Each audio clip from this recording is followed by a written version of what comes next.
Welcome to the TeacherCast Educational Network, coming to you from the TeacherCast studios since 2011. Join us each week as we bring you the latest educational news, EdTech updates, and hottest interviews with today's most influential leaders in education. And now, for your host, Jeff Bradbury.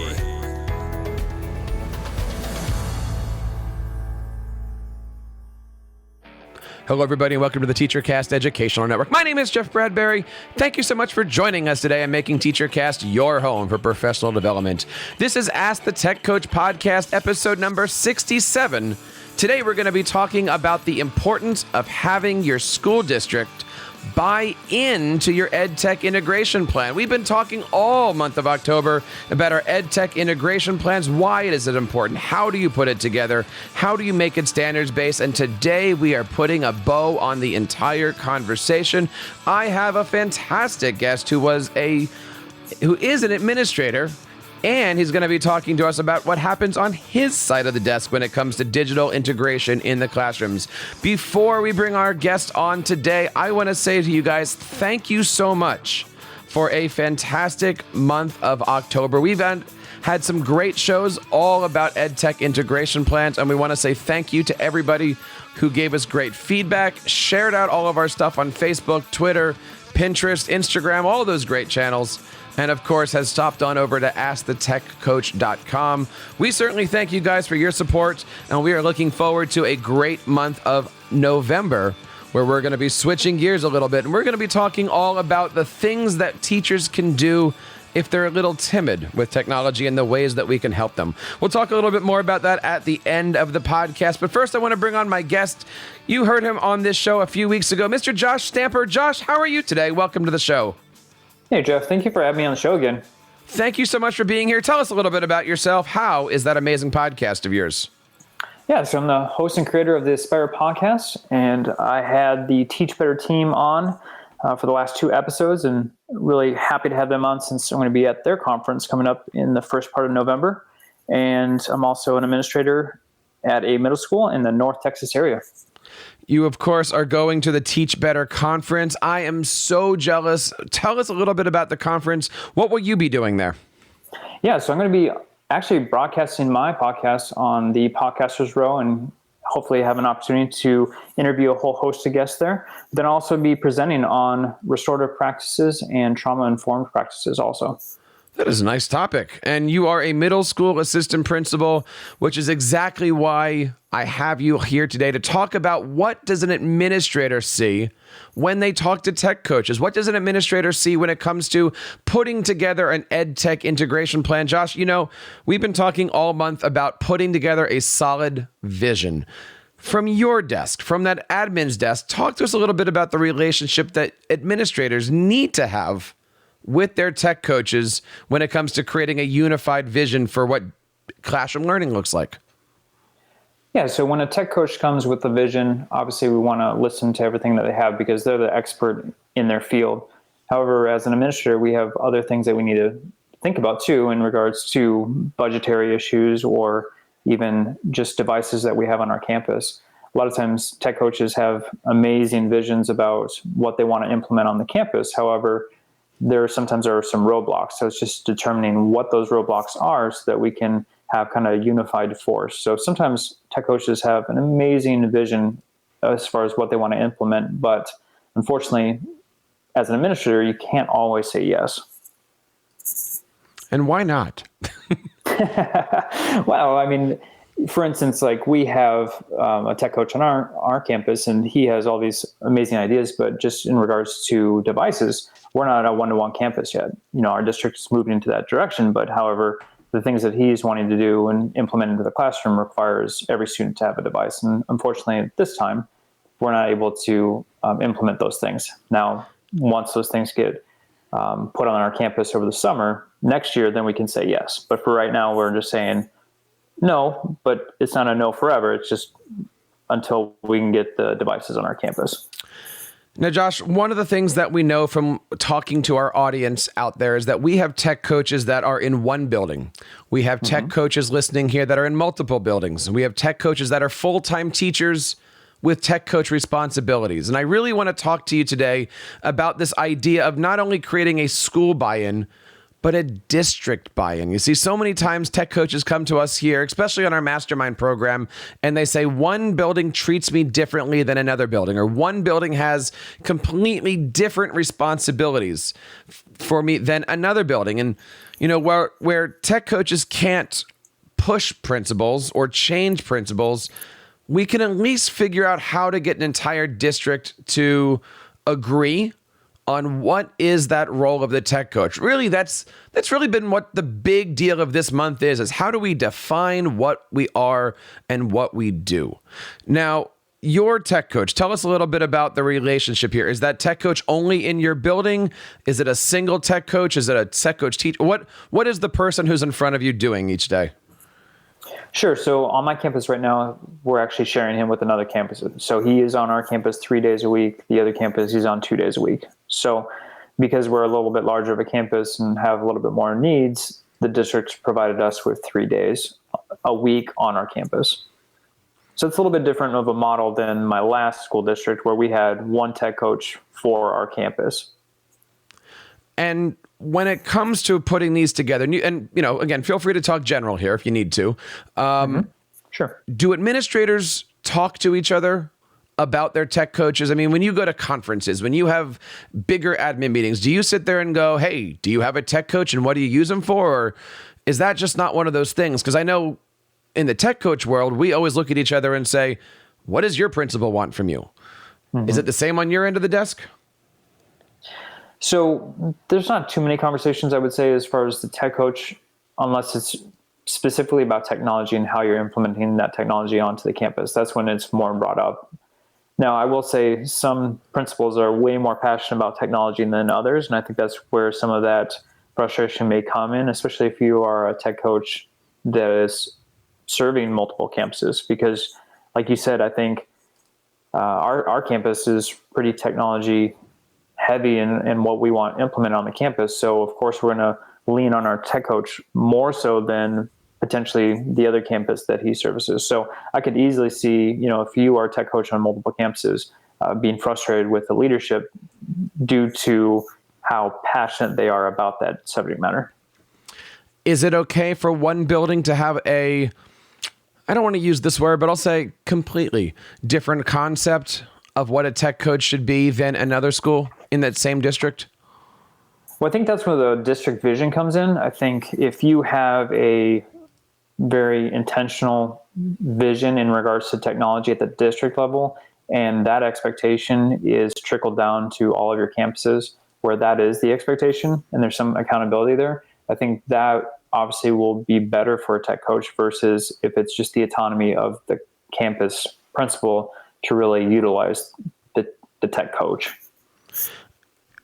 One of the things that I also notice a lot with tech coaches is they say this assistant principal, I was going to say sub administrator, but, you know, supervisor, assistant principal, well, you know, not the main guy, but yes, you know, treats me different in the departments than somebody else. Or you might say, you know, the social studies department is always asking me to come in, but I can never get the science guy to bring me in. And that's just as important.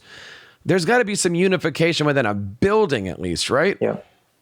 Well, that's the hope. However, again, it's similar to what I was talking about with different principals. I think the same goes with different teachers and the comfort level, especially at the leadership. So for instance, if a team leader is really passionate or has an understanding of technology and how to take that into the classroom with their students, obviously they're going to seek a tech coach to come in and partner with them. Where if you have a teacher that's a little hesitant, obviously fear is going to be a big component of maybe trying to do something maybe a little more traditional where they're not leaning on the tech coach at all.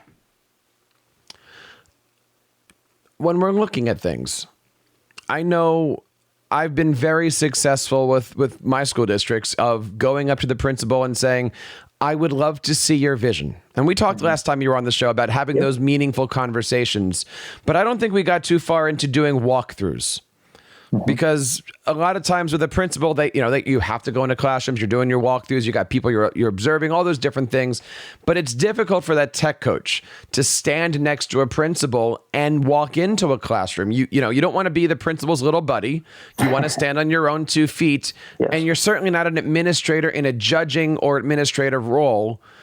But at some point in time, there does need to be that part where A and B walk into the classroom and go, is this what we're looking for? Not necessarily from a curricular standpoint, but from a way that technology is being created, deployed, all those good things. Yeah. Is that difficult for an administrator to do, just as it's difficult for a tech coach to do? Because it is intimidating for me to walk into another colleague's classroom and dissect them. No, as far as an administrator, we are getting in the classroom constantly, but I think there's a different lens for an administrator when it comes to technology. So for instance, I'll give you an example of what I did on my last campus in my other district. So for instance, I wanted more technology on my campus. And to do that, I had to prove that we were utilizing technology so that the district would pay for it, because it was something that I had to bring to the district level and say, here's my data. So to do that, I actually built a Google form that was just technology based. So I would go into classrooms specifically with the lens of how are my teachers utilizing technology, and then taking the data for that. And then also calibrating with my tech coach to say, what is it that we want in the classroom and how are teachers supposed to be utilizing technology? And with his help, I was able to kind of construct this Google form.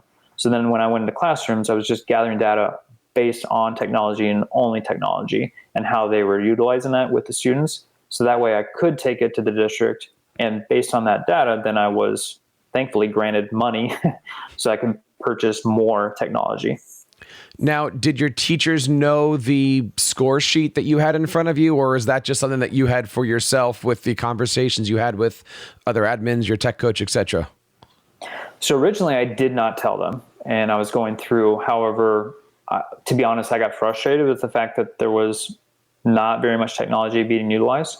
So I actually did bring that data in front of the campus and to our teachers and really kind of hammer home the idea that, yes, some of you are using technology. However, you are not doing it to the level that us as admin would like you to be doing. And so we would like you to lean on your tech coach, but then also we just need to do a better job in general, because our teachers at the time, they were tech savvy. They knew how to implement technology in the classroom. They just, for whatever reason, were not doing it. So once I had that data, I did present that to the teachers. And what was that conversation like when they finally realized, oh, you're taking notes on us on those things, not the things that the union had agreed that you were going to be observing us on? So while in Texas, we don't have a union, so that's a little bit helpful. However, one of the, we're under an evaluation system that technology is on there. So I wasn't too concerned in regards to that. However, we had been pushing technology as a district, as a campus. So it was something that they knew was a goal and a vision of the administration. And now I had data to back that up to say, you all are asking for technology. You want more technology. However, I can't get you more technology unless you utilize the tools that you have here on campus, which then will prove to the district that we need more. So if we're an innovative campus, then I, as the administrator, can support you as teachers to get you more resources moving forward. Once they understood what the plan was, then we saw an uptick on how they were utilizing technology moving forward. First of all, thank you for being on the show today and sharing these different things. I know as a tech coach, it's hard to see that other side of the desk. And we started our show on this particular season here of Ask the Tech Coach talking about the conversations in September that we have with our administrators, with our teachers, with our parents. And then this month talking all about, finding that vision and working with it. And it really comes down to the last 2 months. We've really been talking about communication and relationships. And you just basically hit it on the head of having those conversations with the teachers is what's going to help get building level, classroom level buy-in to what's going on. Mm-hmm. let's help me expand a little bit on that, because if I'm your tech coach and we have this thing going and we've got great communication, you and I, and we've got a system, it's really difficult sometimes for me to go over to building B and say, well, this is how they do it. And this is what I'm doing with them. Can't I do that with you? You know, in so many words. Yeah. Is that an easier conversation for you as the principal to talk to that building as a principal and say, look, this is the relationship that I have. This is what we've got going on. Why don't you try? How, if a tech coach has a great in building A, how can they work on building B, whether it be in front of the scenes or behind the scenes politically? Yeah. So as a tech coach, you're essentially a salesman. You have a product, you have a service that you want to provide to your campus. And so as an administrator, if I'm trying to get an initiative off the ground, what I'm always trying to do is find my disciples who believes in the concept that I want to implement on the campus. And so for a tech coach, I think it's no different. Now, obviously, if you have the support of an administrator, I feel like you're going to have probably a better success rate in regards to the implementation process. But really, it's about finding your disciples. Who is tech savvy? Who is a believer in what you are doing? And once you have that, sometimes you have to have a grassroots approach to build something and get people to believe in what you're doing, because it's all about seeing to believe. So if you're doing amazing things and you have these disciples that can say, okay, I've done an amazing thing with Jeff Bradbury, you really need to do this. I mean, word of mouth is going to be way more impactful than an administrator just going from the top down saying you have to do this. Is that the key? Kind of working behind the scenes, as you said, doing that sell job, making sure that people are there and then saying, oh, we're doing this, right? Mm-hmm. And I don't know, maybe I've watched too many movies. I always find it, I never want to take credit for the fact that I'm running all around doing all these things, but your principal is going to know that it's the tech coach doing all these things. Mm-hmm. And is it your job to make the principal look good? Like, are we supposed to be in that position where if the teachers are doing some amazing things, let the principal shine, let him look good. You're just kind of there to, I don't even know where I'm going with this, right? But you see where I'm going? Yeah, I think I'm watching too many movies sometimes. So even as a teacher and when I was a coach and doing different things, I know it made the principal look better and the campus look better, but really in the grand scheme of things, it was what was best for my students and for our campus. And whoever got the light shone on them and whoever got the glory for it, it really didn't matter to me. It was about what do I believe in, what am I passionate about, and how can I get that in place? And so there were a lot of initiatives that I did behind the scenes, and the principals eventually knew about it. But the whole point of it was what was going to make every student better, how was it going to make the campus better. And obviously a tech coach is so important to a campus. It is vital. And a lot of times a tech coach is a huge part of the success of students, but they do not get the glory by any means. And it's unfortunate, but it's the reality. And however, I do think that when you talk about important people on a campus, definitely a tech coach is up there on the list in regards to moving a school district forward, especially in the direction that education is going. We're here talking to Joshua Stamper from the amazing Aspire podcast, assistant principal in Texas. And Josh, I wanted to pick up on something that you just said of how, the tech coach is sometimes that unsung, but he's that person that's moving the district forward. And if I take those comments and I wrap them into that whole idea of district vision, sometimes we want to figure out how to do things, like you said, and not be seen, not be in that background or not be in that foreground. Yet we do get credited to things. I know in my previous school district, I was doing a lot of projects and they kept being branded on me. This is Jeff's website. This is Jeff's, digital learning thing. This is Jeff's online PD. This is Jeff's. And I kept having to try to correct them. No, this is the district's online PD. This is the district's, integration plan.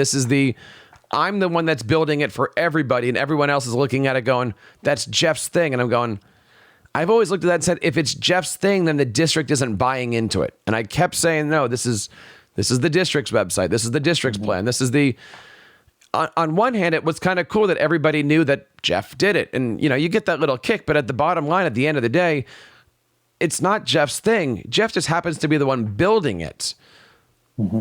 I know that's not just me. Other tech coaches must feel that same way. I mean, are there things in your district or other districts that you know of that are like, okay, that's my tech coach's thing, it's his or hers? And are there like, he created this professional learning plan for us, it's our thing? And how does the tech coach make that push towards from me to ours? Yeah, I think that's just the communication that you were talking about. But for sure, I've seen that on my own campus. My last tech coach, she was absolutely in her hands on every single piece of technology. And a lot of times, her name's Christy McCoy, and it was always Christy's thing. And they would always reference her. And she is still a legend on our campus, even though she's not on our campus anymore, because they still say, oh, this is Christy's project or whatever. And I think that's the true piece of a tech coach of, it's almost that team mentality of, no, it's a campus project. It's a campus initiative. It's a campus, and just continuing to refer that. And she did a great job. It's natural for whoever was the creator to be then referenced to that project. I think that is just human nature, but it's the communication piece of just always referring it to that team concept, that campus concept, because like you said, it shouldn't be one person highlighted. It's bigger than one person, because with any project, with any website, whatever it may be, there's going to be more hands involved than just the one person. So I think that's key, that no matter who the position, and it's even with an assistant principal or a principal. I mean, it's not just us, it's a collaboration piece. We have to communicate that it's everybody that's involved, no matter the initiative. So I think it's important about the communication and how you reference it every single time you talk about that project or that initiative. So let me throw the previous question back at you. Mm-hmm. You're in building A, and you're building the PD plan, the online learning, all those different things, and you are Christy's plan, right? Yep. And then Christy goes to building B. She's not asked to do any of that stuff. Different principle, different rules, different setup. You just work at the fact that you've got two, you got A and B on there, or do you, again, does she go to the principal and go, do you know what I'm being asked to, like? You don't want to start a bad conversation, and you don't want to certainly break a relationship. So that's kind of what happened. She was taken from our campus and moved to a different campus. So she's solely on a campus by herself. And she did have to have that conversation at the beginning of her stint there, is, in the summer when she arrived, was she just laid out kind of a menu of items. This was all of my responsibilities. These were all of my projects. This is everything that I did at my last campus. What is your expectation and your vision, your goals for this campus? And although that sounds like a tough conversation, I think it was very important for her to lay that out, so that way expectations were the same. And that way the principal could even notice, okay, well, I don't do A, B, and C. I really like that idea. How can we implement that on our campus? So I think there's only positives in that, because if she comes in with the idea that I'm going to do A through Z, and the principal only has A, B, and C on the list, obviously she's going to have great disappointment, and there's going to be some friction between the tech coach and the principal. But coming in right away and saying, what are the expectations? These were my roles before. What is my role on the campus? I think having that defined only helped her moving forward on that campus. Let's keep talking about Christy. And just so we're all clear, Christy is a false name, right, Josh? Wink, no, wink. It's not. She's amazing.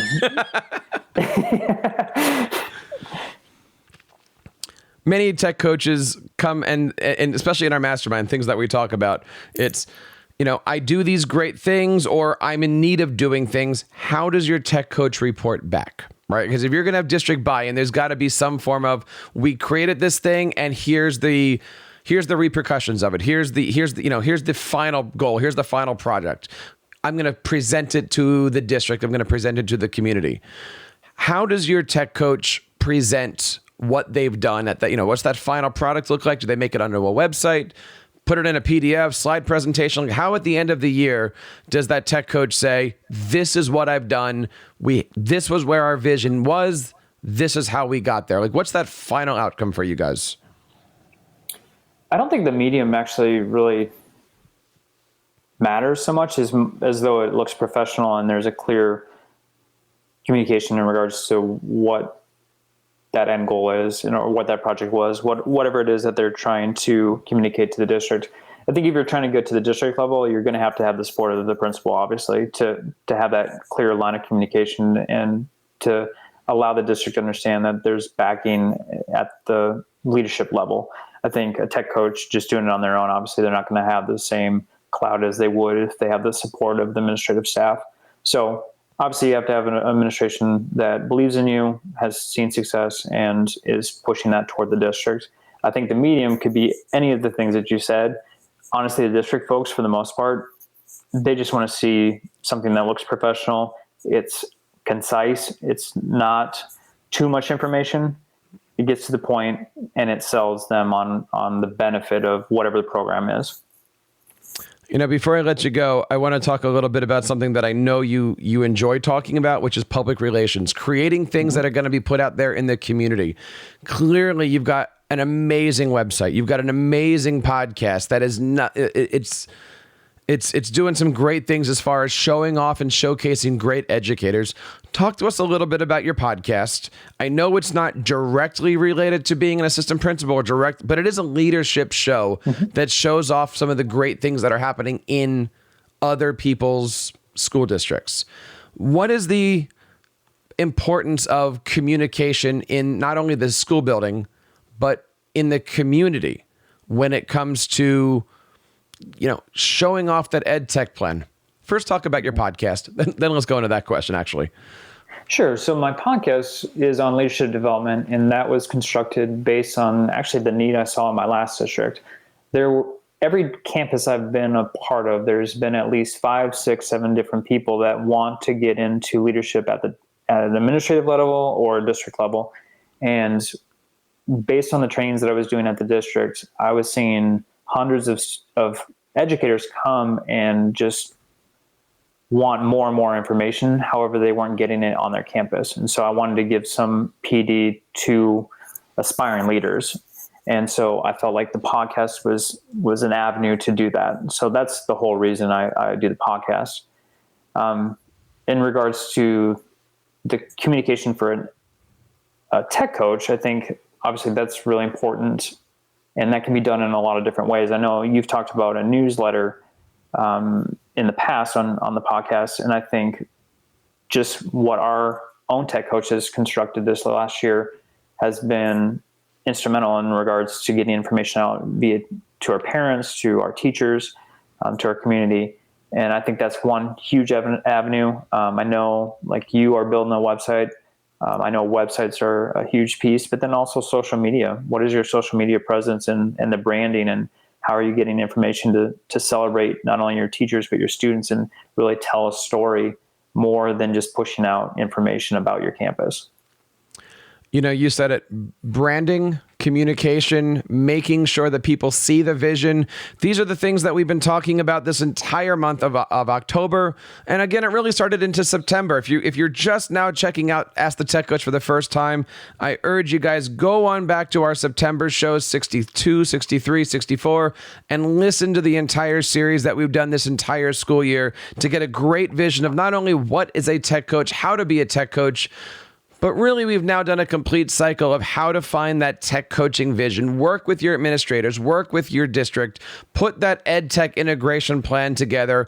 And we're going to be moving into November, where we're really going to be talking about how to, with that plan, move your district. We're going to be talking about how to grab those generals, those people that Josh talked about earlier, and get those first followers to help lead your charge. We're also going to be talking about how to take those teachers who might not always be the go-getters. How can we get them on board too? We've got some great shows coming up, and we've got some great guests. And if you'd like to be sitting in the hot seat where Josh is today, we would love to have you on the show. Check us out over at askthetechcoach.com. At the bottom of all the pages, we've got a nice little Google form. We would certainly love to have you guys as a guest. If you're a technology coach, we would love to have you be featured on the show. Josh, I got to say, you did 2 shows this month. I want to say thank you, especially for today, jumping on at the last minute and sharing your expertise.